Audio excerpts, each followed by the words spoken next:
Tonight we're learning not all National Guard members can yet be armed at state buildings, but they are at recruiting centers, and that's where we find News 3's Jessica Arp. And Jess, that's what was targeted in Tennessee last week.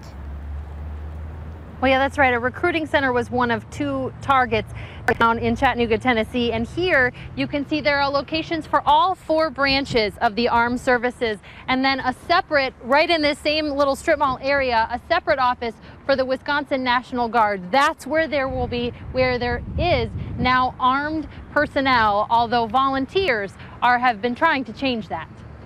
Outside a military recruiting center sits a man and his motorcycle. I woke up this morning with this thought in my mind. It's the first place I decided to go. Chip Badoon came from Baraboo, his day off from working concert security, armed with a knife. I don't carry a gun. I don't feel I need one. To protect the armed forces. If we can stop them before they get in the doors, then we're doing our part, and we're keeping more soldiers alive. Governor Scott Walker took his step Tuesday, he says, to protect citizen soldiers, issuing an executive order allowing them to carry weapons while on active duty. Current law only extends that ability to security personnel. We are familiar with how to handle weapons, and so it would not be out of the ordinary for those of us who have gone through our basic training to have a firearm. However, we want to ensure that any additional measures that are put in place are done with the appropriate caution and review of any potential risks. So until that review is done by the Adjutant General, only security at 4 State Guard recruiting centers, including in Madison, will be armed. Visitors can expect to be met at the door. They may ask to be that they be searched, so we ask that people be aware of that. They're still perfectly welcome to go to those facilities.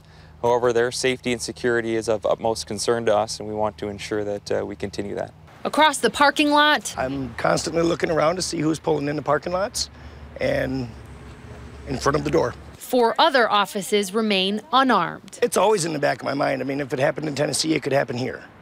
And if I could do anything to prevent it, then I sure will. Now, we should note that a public information officer for the U.S. Marine Corps told News 3 this afternoon that they're asking citizens not to stand watch outside of their facilities. There hasn't been anyone here this afternoon doing that, but Captain James Stenger says while they appreciate the support, our continued public trust, he says, lies among our trained first responders. Now, as for the National Guard, whose facility, as we said, is over here on East Washington, Major General Donald Dunbar says he plans to review, obviously, those policies, but there is no timeline for when he will decide if weapons can be carried by Guard members at other facilities. Something we, of course, will continue to follow. Jessica Arp reporting live for us tonight. Jessica, thank you.